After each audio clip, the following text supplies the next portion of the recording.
Tolee, nagaanii fi araara jaalalli waaqayyoo isiniif haa baay'atu. Hordoftoota YouTube chaanala Abarraash hunduma keessaniif akkam jirtu fayyaa keessanii ani nagaa kooti. Waaqayyoof haa galatu. Har'aan kana baay'eetu haariitan jira. Maaliif aarta jedhamee na gaafadha. Dafaa hundumti keessaniyyuu maal taatee naan jira na gaafadha. Sababiin inni itti aariyyuu guyyaa har'aa kanatti ka'ee tallii bigala jedhee gaafa duqqi jedhu namichi jechuudha. Namichi sun gixxim goonaan irratti cufe. Akkattiin kun coggaarraa kona gubee osuma uumaan balleessin nama adabu beektus nama adabu rakkisaadha. Kanaafiyyuu mee naa gaafadha. Jaarsummaan itti sin baasaa namni itti dhiyaatan yoo jirtanii naa gaafadha namicha kana. Naa gaafadha. Maqaa isaayyuu beeku sana. Maqaa isaayyuu beeku garuu nan gaafadha. Maaliif inni dhaqee mana iddootti ilaalcha namaa kennan sana waan itti fakkaate namaa xuffi godhanii babarreessan sana narratti cufee fi naa gaafadha. Isaan hojjetanii guddatu sila. Innaa akkasiin isiniin jedha. Sababa isaayyuu beekni sababa inni irratti gixxim goonaan cufee maatii koo na gaafachuudhaaf galaana qatanii qophaa'anii dhufanii isaanumaa barriirra ga'u nama walakkaa ol seenee namni walakkaa alatti hambisee barriitti cufate. Inni kun maalidha? Baay'eetu kunatti dhaga'ameera. Firoonni koo walakkaan isaanii mana ol seenanii walakkaan isaanii alatti hafanii akka isaan ol hin seenne barri gixxim goonaa irratti cufe. Ani fooqii gubbaan jiran ture, madirakii gubbaan jiran ture, ani bootaan tottoshanooraa jechaan jira, keessummoota koon simachaa jira. Inni gixxim goonaan irratti cufe. Isa kana maal jettu sin? Maal isinitti fakkaatanii? Naa gaafattu moo nan gaafattan? Naa gaafadha.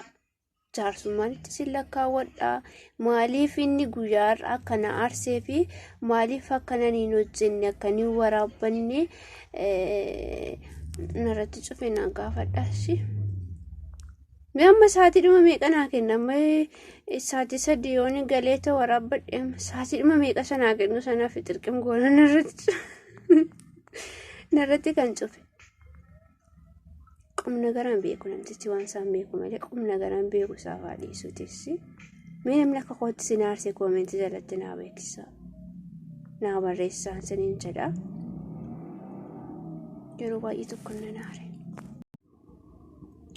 Innaa obboloota kiyyaa akkananii siniin jedha namni jaarsummaa adeemuu beektamii naaf deeman siniin jedha. Waan akkasiiti waan maaf innarraa kana narratti cufee naa gaafattu.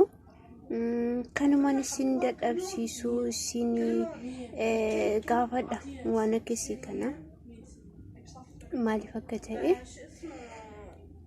waan akkasiiti. Innaa akkananis siniin jedha obboloota kan kiyyaa bakka jirtanitti haala jirtan keessatti nagaan waaqayyoo isiniif haa baay'atu. Jabaadha alli kamiyyuu ulfaatu jabaatuyyuu darbuun nafuu guyyaan jira waan hundummaatiif iyyuu isiniin jedha. Baay'ee tokko isin kabaja. Hordoftoota YouTube chaanaalii koo maatii koo warroonni taatan YouTube chaanaalii kootiif haaraa warri taatan subscribe, like, share gochuu hin dagatina. Akkasumas immoo maal jedhuyyuu